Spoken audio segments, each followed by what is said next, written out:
Hi, grade 9s. We are on the week 8, day 2 lesson, and I have 2 different examples I'm going to do for you today. So we're going to be using that same equation that we used from day 1, and I'm just going to write it out here. We have that the dependent variable equals the initial plus or minus, remember that's whether it's going up or down, the rate of change times the independent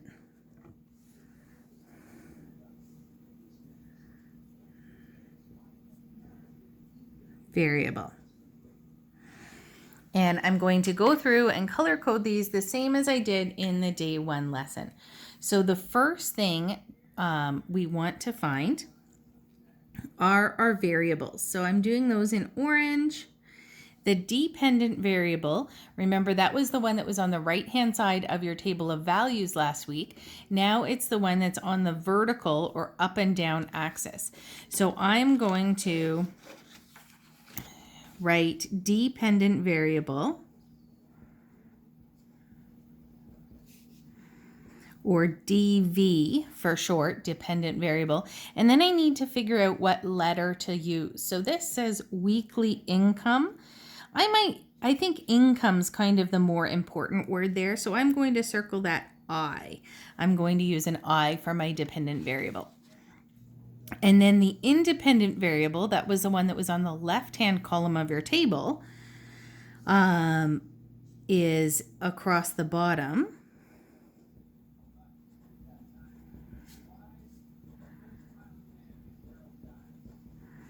So, and that's the number of TVs sold. So I think I'll use T for TVs.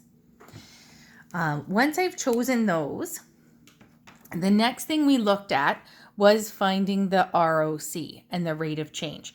And one thing you might notice in today's example is that we don't have that rate triangle drawn in. So we don't have that blue triangle drawn between the points. And even kind of more than that, we don't even have any points labeled on these graphs. So that's what's going to be different today, that you guys are going to have to find the points to use and draw the triangle. Otherwise, it's pretty similar to the week 8, day 1 that we did before.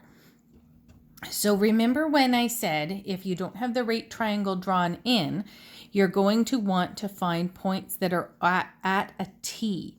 So I'm hoping you guys can see well enough. I'm going to start looking on this red line and see that point there. I don't want to use it because it's somewhere between 150 and 200, but it's not exactly at it. And then this point too, at 2 hours or 2 TVs, sorry, it's a little bit over 200, but it's not yet at 250. So that's not a good point for me to use. So I'm kind of looking along and I want to see where that red line crosses right exactly at a T. That one's a little bit below 250. That one's right in the middle. But this one here, that's a good point there. You can see that the red line crosses right at the T. So I'm going to put in a blue dot there to use that as one of my points when I draw my rate triangle. I'm going to keep looking along the red line and I'm not going to use any points that aren't right exactly on a T because I don't want to have to estimate. I don't want to have to kind of say, oh, maybe that's 430, but maybe it's 420.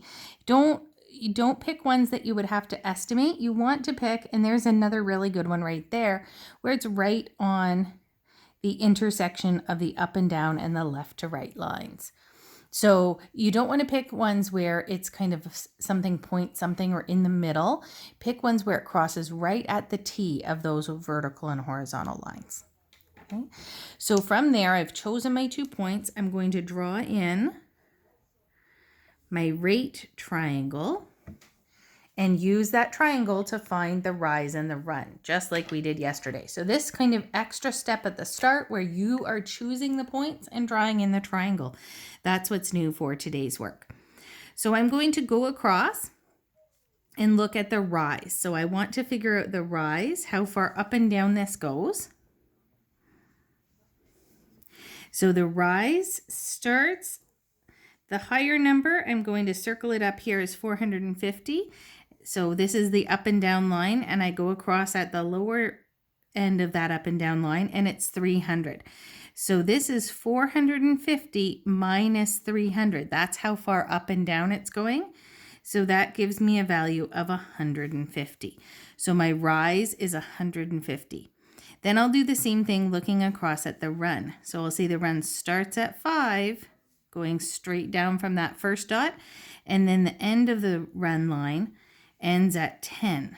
So obviously we could count the squares on this one because it's counting by ones, but it's maybe better practice to get in the habit of subtracting. So that's 10 minus 5, which is 5. So my rise is 150 and my run is 5. Okay. The last thing I need to find from my graph is the initial.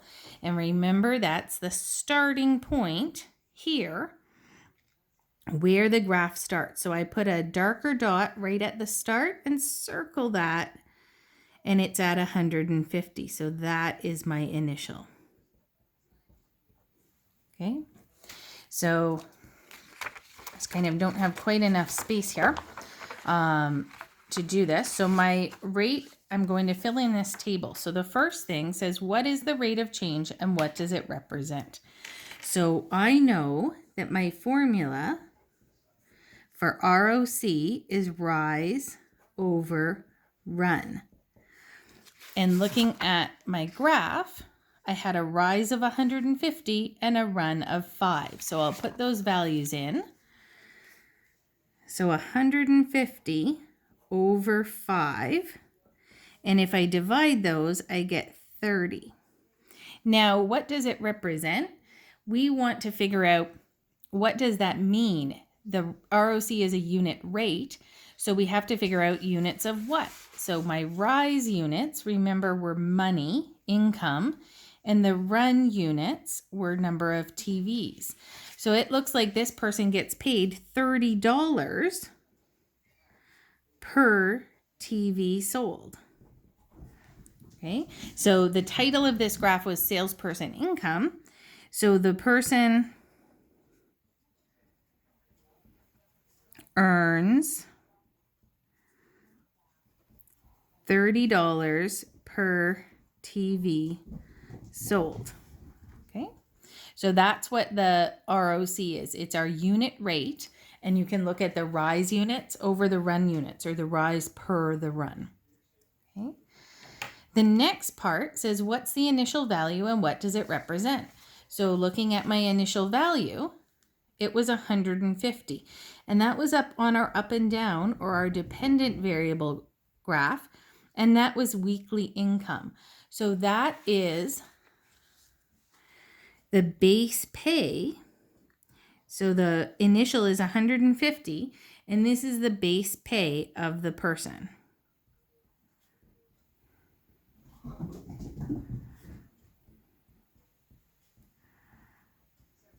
So they make $150 a week, plus they earn an extra $30 for every TV that they sell. And that would be my sentence to describe the situation. So they earn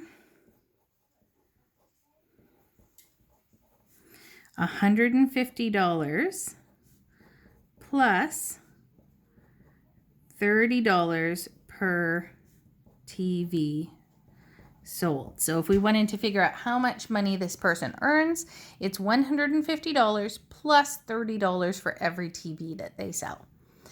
And the last step is our equation. So remember, we start, and I've got the equation back here. We know that the dependent variable equals the initial, and again, just kind of color coding this with where we found all of these things. The initial, add or subtract the rate of change times the independent variable. So I need these four pieces. Dependent variable is I for income. So when I write my equation, I'll put I equals and then it starts with initial. So my initial was 150. And then we have to choose plus or minus. And if we look at this graph, is the line going up or down? Line's going up, so I'm going to put a plus. So plus, and then the rate of change, which is my 30, times the dependent variable, which was the number of TVs sold. So the income equals $150 plus $30 times the number of TVs that they sell. And that's my equation.